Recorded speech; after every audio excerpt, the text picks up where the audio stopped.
안녕하세요. 오늘도 사양살롱을 찾아주셔서 감사합니다. 저는 서울 외곽에서 개인 카페를 운영 중인 30대 중반의 자영업자입니다. 옛 속담에 가는 말이 고와야 오는 말이 곱다란 말이 있잖아요. 하지만 살아보니 세상이 꼭 그렇게 따박따박하진 않더라고요. 어렸을 때 저는 나쁜 사람은 무조건 벌을 받고 착한 사람은 보상을 받는다. 이 말을 정말 미련하리만치 믿은 답답이었어요. 대학에 입학하자마자 카페 아르바이트를 오랫동안 했어요. 제 꿈이 어릴 때부터 개인 카페를 차리는 것이었거든요. 하지만 저희 집 형편이 그렇게 넉넉한 편이 아니었기 때문에 진작에 포기했죠. 아르바이트에서 어느 세월에 돈 모아 창업하겠어요. 차라리 안정적인 직장에 들어가서 먼저 목돈을 만들고자 했어요. 그래서 졸업하고 작은 회사에 취직했어요. 벌이가 같은 업종에 비해 센 편이었지만 그만큼 몸이 고단했죠. 그리고 회사의 옆부서 언니의 소개로 남편을 만났습니다. 그 언니는 워낙 발이 넓어서 커플 메이커라 소문이 난 사람이었어요. 소개팅 자리를 잔뜩 기대하고 나갔어요. 연애를 많이 해본 편도 아니었고 소개팅은 태어나 처음이었거든요. 하지만 남편의 첫 인상은 그리 좋은 편이 아니었어요. 우선 첫 만남부터 지각을 한 거예요. 웬만큼 늦은 거면 말도 안 하죠. 하지만 자그마치 1시간이 넘게 늦지 뭐예요. 전 너무 화가 나서 자리에서 일어나려는 순간 남편이 소개팅 장소로 뛰어들어왔습니다. 남편은 너무 미안하다고 거듭 사과를 하더군요. 전 그냥 갈게요. 이렇게 예쁘신 분이 나오실 줄은 꿈에도 몰랐네요. 정말 미안해요. 어떻게 하면 용서를 받을 수 있을까요? 남편의 과장스러운 아첨에 저는 바보같이 기분이 풀리더군요.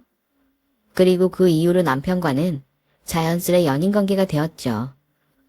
연상을 만난 건 처음이었는데 남편은 가족처럼 절 잘 챙겨주고 다정하게 대해줬어요. 남편도 저처럼 회사원이었어요. 다만 다니는 회사가 저보다 더 괜찮았어요. 말하진 않았지만 눈치로 가늠하길 남편의 집안도 안정적인 것 같았습니다. 저는 일찍 아버지가 돌아가셨어요. 그래서 홀어머니와 저, 그리고 하나 있는 남동생이 가족의 전부예요. 어머니는 동네에서 부동산 사무실을 운영하세요. 물론 아버지의 빈자리를 느낄 때도 있었지만 세 식구 서로 의지하며 잘 살았죠. 정말 남부럽지 않은 화목한 가족이에요. 남편과 연애할 때 남동생은 군대에 있었고요. 솔직히 전 당시에 결혼 생각이 크게 없었어요. 결혼도 늦게 하는 추세였고 나이 때문에 결혼을 서두르는 건 좀 미련한 짓 같았어요. 그런데 남편은 저와의 결혼을 처음부터 당연히 생각하고 있더라고요. 전 남편에게 제 사정에 대해 미리 다 알려주었습니다. 당연히 집안 사정에 대해 말해야 된다고 생각했어요. 괜히 나중에 아버지 없어서 무시받거나 집안이 부유하지 않다고 상처받고 싶지 않았거든요. 괜찮아. 난 당신처럼 바르고 착한 여자는 본 적이 없어. 나만 믿고 몸만 와. 이렇게까지 듬직하게 말하는 남자는 본 적이 없어요. 그땐 제가 너무 순진했던 거죠. 그래서 정말 남편의 그 한마디 장담만 믿고 결혼을 결심하게 되었죠. 제가 연애를 조금만 더 해봤더라면, 좀 더 사람 보는 눈이 있었더라면 남편과 결혼을 그렇게 번갯불에 콩 볶듯이 하지는 않았을 겁니다. 상견례를 하는 날, 저는 시댁 식구들을 만나게 되었는데요. 그런데 아버님이 안 보이시더라고요. 시모는 아버님이 아침에 갑자기 급제를 해서 못 나온 것이라고 했죠. 어머, 그러시군요. 빨리 쾌차하셔야 할 텐데요. 저희 엄마는 당연히 그 말이 진짜라고 생각하며 위로의 말을 건넸어요. 저도 마찬가지였고요. 그런데 문제는 남편의 누나인 신우이였어요. 그런데 결혼하면 일은 그만둘 거지? 네? 신우이는 절 보자마자 반말을 하더군요. 저희 엄마와 남편도 좀 당황했죠. 시월드가 이런 건가 싶어 전 침착하게 대답했어요. 시집간 친구들이 상견례에서 기싸움에서 좋을 거 없다고 했던 게 떠올랐어요. 조장에 며느리 기 잡는다고 별 미친 짓 하는 사람들 많다고 했었습니다. 아니에요. 요새 외벌이가 얼마나 힘든데 힘 닿는 데까지 저도 벌려고요. 어머, 월급이 500 넘나 봐? 저는 정말 당황해서 아무 말도 하지 못했어요. 엄마도 너무 당황하셔서 절 쳐다보셨어요.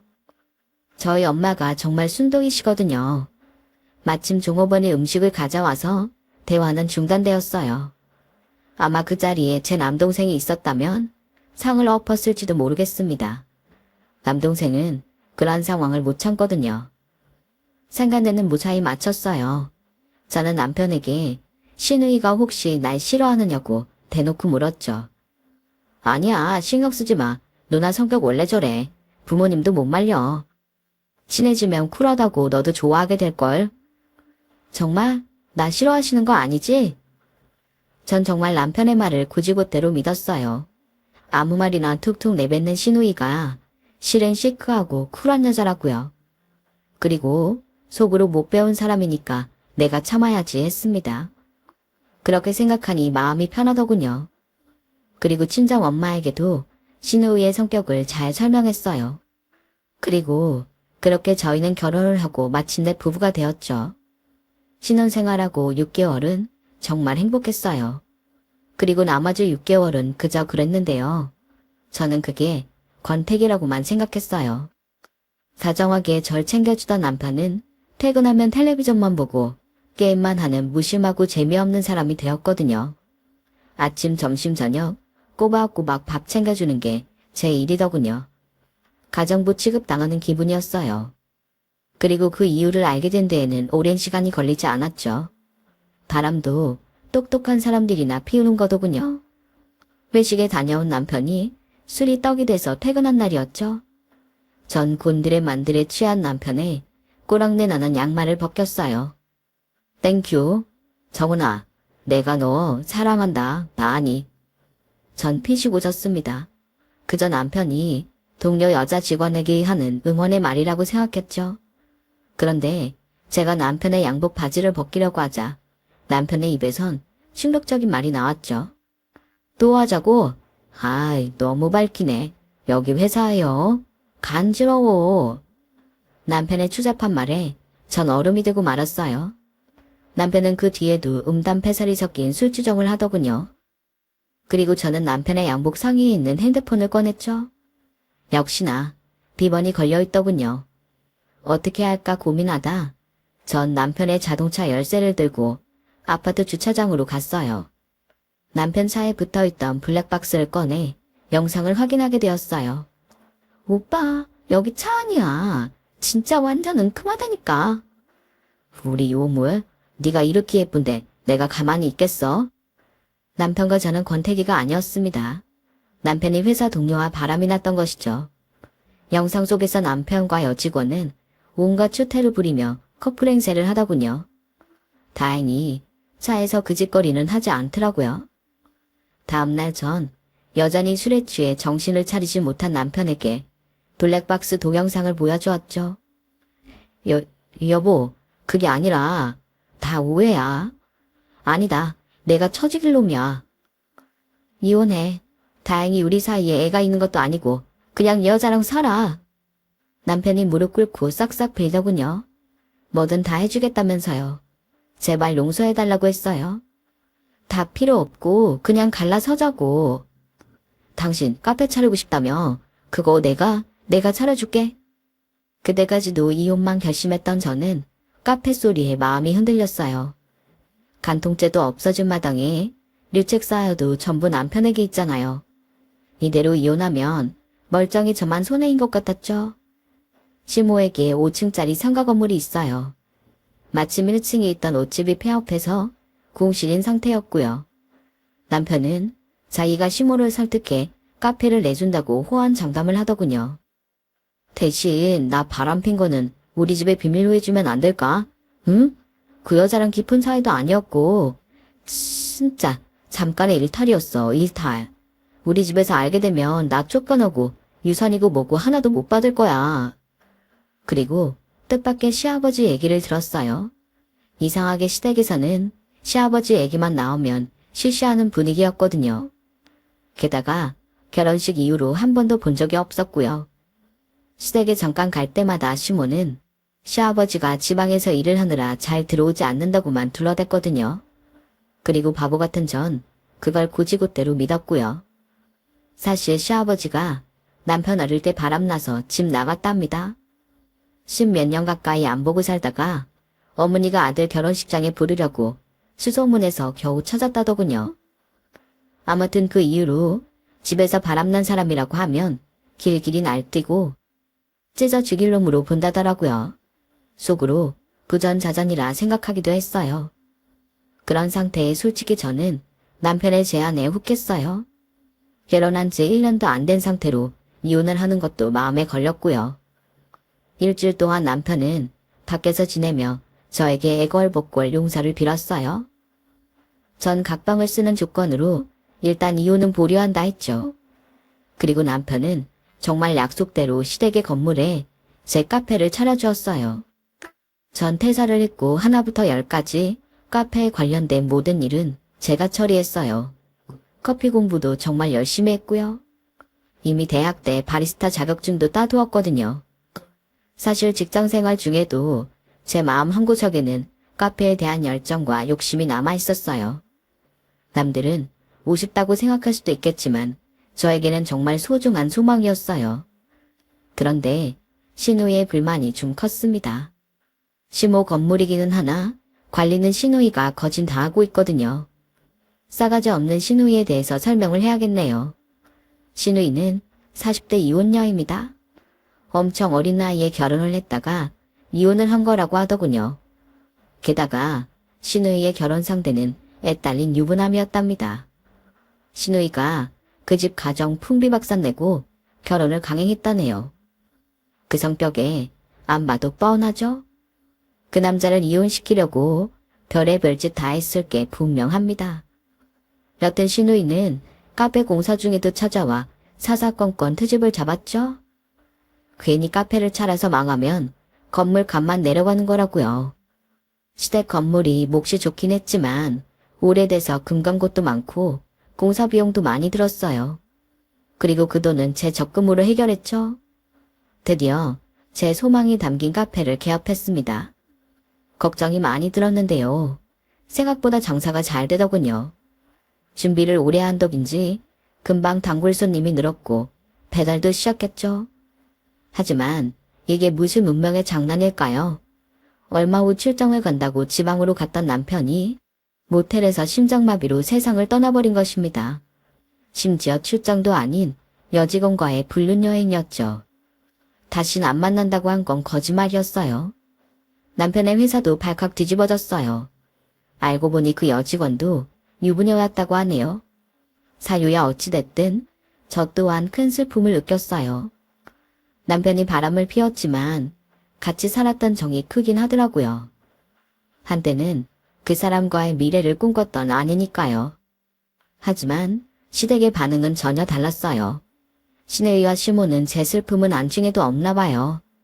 장례식장에서부터 저를 남편 잡아먹으냐니라고 욕하더군요. 결국 저는 장례식장에서 남편의 불륜 사실을 시댁에 밝혔죠. 그런데 그 말을 듣고 난 후 시댁의 태도가 더 가관이었어요. 얼마나 뻔뻔하던지 아들이 바람피다 죽은 건 생각도 안 하나 봐요. 결혼한 지 1년도 안 됐는데 바람을 피는 건 여자가 잘못했다는 거지. 얼마나 처신을 못했으면 신혼인데 남자가 밖을 돌았겠어. 그래서 애비 없이 자란 것들은 집에 들이면 안 되는 건데. 저만 애비 없이 자랐나요? 남편도 애비 없이 자랐습니다. 어이가 없어서 말도 나오지 않았어요. 얼마 후 시모와 신우는 카페 건물에까지 찾아와 횡포를 불었어요. 저를 쫓아내라는 거죠. 제 이름으로 된 건물도 아니니 법적으로도 전 아무 힘이 없었어요. 그런데 그 소식을 들은 엄마가 저 몰래 시누이를 찾아갔나 봐요. 과부된 딸, 한 번만 도와주면 안 되겠냐 했답니다. 그랬더니 저희 엄마에게 이렇게 말했다고 하네요. 그렇게 절실하면 무릎이라도 꿇던가? 그럼 내가 생각이라도 해볼 수도 있지. 엄마는 결국 신우 앞에서 무릎을 꿇으셨대요. 전 정말 모르고 있었어요. 이 모든 사실은 신우이가 제게 전화를 해서 알게 된 사실이었어요. 그런데 니네 엄마가 진짜 나한테 무릎을 꿇긴 하더라? 엄마는 제게 끝까지 숨기실 생각이었나 봐요. 저는 화가 머리 끝까지 나고 부하가 치밀더군요. 저희 엄마가 무슨 마음으로 신우이 앞에서 무릎을 꿇었는지 알기 때문에 엄마를 탓할 수도 없었어요. 억장이 무너져 가슴을 치며 펑펑 울었습니다. 야, 너는 얼마나 염치가 없으면 니네 엄마까지 시켜서 나 찾아오게 만들었어? 진짜 무릎이라도 꿇으면 내가 가게를 내 동생 잡아먹은 니년한테 줄 거라고 생각했어? 제 처지가 어떻건 엄마가 어떻게 했건 결국 제 피 같은 적금을 들여 차린 카페를 나왔어요. 저도 더러운 꼴 더는 보고 싶지 않았거든요. 그런데 알고 보니 제 카페가 잘 되는 것이 부러웠던 신우이가 제가 나가자 거기서 계속 카페 장사를 한 것이 아니겠어요? 그동안 신우이의 횡포를 잘 알고 있었지만 인간이 그 정도인 줄은 몰랐어요. 처음 봤을 때부터 알아봤어야 하는데 제가 만든 시그니처 메뉴들을 다 자기 것이냥 팔고 있더라고요. 기도 안 차더군요. 그래서 저는 남편과 살던 아파트로 대출을 받아 신우 건물 바로 옆 건물에 카페를 차렸습니다. 이판사판이었어요. 어떻게 해서든 신우이 망하는 꼴을 봐야겠더군요. 제가 가게를 오픈하자 신우이 카페 손님들이 하나 둘 떨어져 나가기 시작하더라고요. 저희 가게 단골 손님들은 종종 신우 카페에 흉을 봤어요. 커피 맛이 이상하더라. 케이크는 관리를 하는 건지 쇼케이스도 엉망이더라. 등등 관리도 안 되고 거지같이 막 운영하는 것 같았어요. 그렇게 정신없이 1년이 지났을 무렵 저희 카페는 SNS에서도 좀 유명해지기 시작했어요. 반면에 신우 카페는 알바생 월급도 못 줄 것 같더군요. 그게 현실이죠. 카페는 아무나 한답니까? 그리고 그 사이 저에게는 좋은 사람이 생겼어요. 사실 건물을 계약할 때부터 건물 주인이 저에게 관심이 좀 있었어요. 건물주라고 해서 다 나이가 많은 건 아니더군요. 저보다 8살 많은 평범한 사람이에요. 건물 몇 채를 부모님께 물려받았다고 하더라고요. 그리고 준석 씨도 저처럼 배우자와 사별을 했고요. 당시 저는 남편 보낸 지 얼마 되지도 않았고 카페 일에 치여서 마음에 여유가 없었어요. 그 와중에 준석 씨가 거의 매일 저희 카페에 커피를 사러 왔답니다. 부담스럽지 않은 정중한 대시였어요. 그렇게 저는 준석 씨와 사랑에 빠지게 되었죠. 물론 처음부터 제 사정을 다 털어놨어요. 사실 조금 무서웠거든요. 남편과의 그런 일을 겪고는 내가 앞으로 누구를 믿고 사랑할 수 있을까 많이 고민했어요. 그런데 준석 씨는 대려 자기가 눈물을 흘리며 저를 위로해줬습니다. 정말 심성이 고운 사람이었죠. 교제한 지 얼마 안 돼서 제게 청혼했어요. 결혼을 전제로 만나자면서요. 하지만 저는 거절했고요. 저로서는 당연한 처사였죠. 하지만 그 사람은 제가 청혼을 거절했다고 해서 설득하거나 강요하지 않더군요. 정말 놓치고 싶지 않아요. 제 인생의 마지막 사랑인 것 같아요. 결혼이 부담스럽다면 강요하지 않을게요. 우리 그냥 계속 만나요. 저는 이 말을 듣자 준석 씨가 진짜 괜찮은 사람이란 걸 깨달았어요.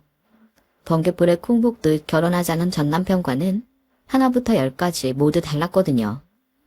저는 결국 청혼을 받아들였어요.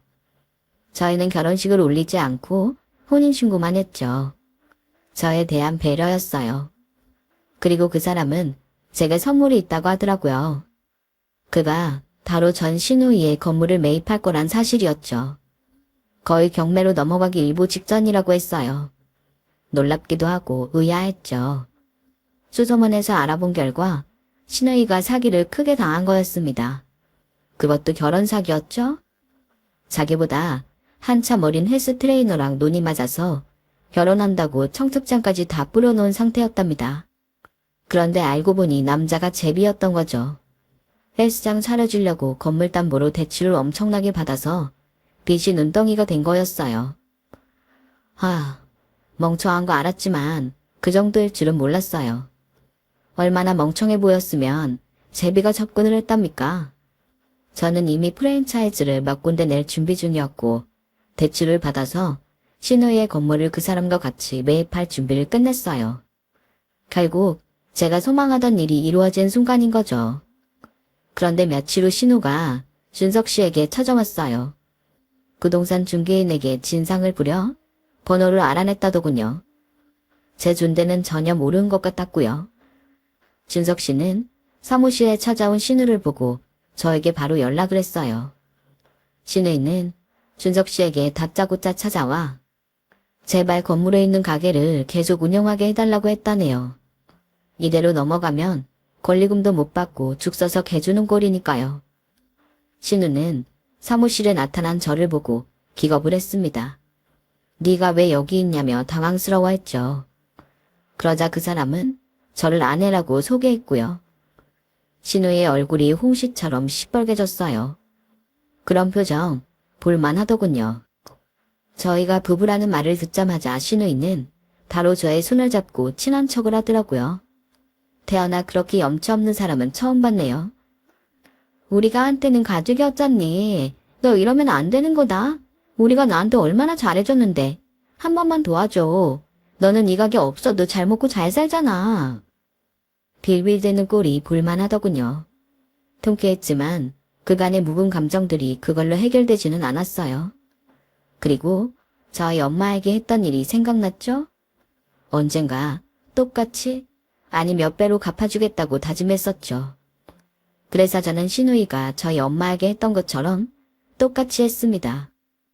그렇게 절실하면 무릎이라도 꿇고 빌어야 하는 거 아닌가? 우리 엄마 무릎은 꿇리더니 너도 우리 엄마 찾아가서 무릎 꿇어. 그럼 내가 생각해 볼게요. 신우이는 무슨 말을 하려다가 어버버거리더니 사무실을 박차고 나갔어요. 하지만 며칠 뒤 엄마에게 연락이 왔어요. 신우이가 과일 바구니를 들고 찾아와 무릎 꿇고 싹싹 빌었대요. 그리고 신우이는 저를 다시 찾아왔더군요. 뭔가 모르게 당당한 태도였죠. 글쎄, 저에게 뭐라는지 아세요? 정말 낯짝이 뻔뻔한 여자였어요. 들었지? 내가 너희 엄마 찾아가서 무릎 꿇고 사정한 거? 그럼 이제 다 용서한 거지? 가게는 언제 알게 해줄 거야? 내가 생각해 본댔지. 용서해준다고 했어요? 네가 날 가지고 놀아? 생각 끝났네요. 건물에 당신 자리 내줄 생각 전혀 없어요. 나가요.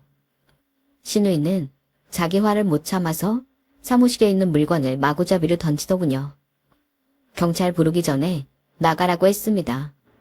그러게 사람이 사람한테 그렇게 함부로 하고 살면 쓰나요? 저는 현재 남편이 된 준석 씨와 달콤한 신혼생활을 보내는 중입니다. 지금 남편은 절 얼마나 아껴주는지 집안일 하시는 분도 불러줘요. 저희 엄마랑 동생한테도 참 잘합니다.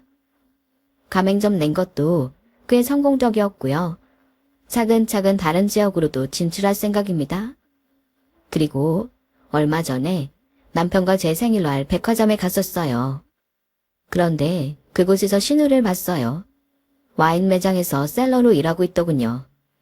절 보고는 기겁을 하며 땅만 쳐다보더라고요. 저는 피할 이유가 없기 때문에 당당히 매장으로 들어갔습니다. 그리고 그곳에서 고급 와인 한 병을 샀어요. 선물 포장도 해달라고 했어요. 계산하려고 제 카드를 건네받은 신우이의 손이 덜덜 떨리는 걸 봤는데 아는 척은 안 하더군요. 건물주 행세하던 당당한 모습은 어디에도 없더군요. 얼마나 꽃인지 몰랐어요. 권선징악이라는 게 꼭 존재하는 건 아니겠지만 저처럼 악착같이 살다 보면 언젠가 내가 더 잘 살 수 있는 날이 오긴 오나 보더라고요. 사람한테 잘하고 남편한테 잘하면서 남은 시간 열심히 살아가고 싶습니다. 앞으로의 제 시간 응원해주세요. 제 이야기를 들어주셔서 감사드려요. 들어주신 분들도 항상 행복하시길 진심으로 바랍니다. 여러분, 사연 댓글에 응원과 현명한 조언 부탁드려요. 좋아요와 구독은 저에게 큰 힘이 됩니다. 오늘도 좋은 일 가득하세요.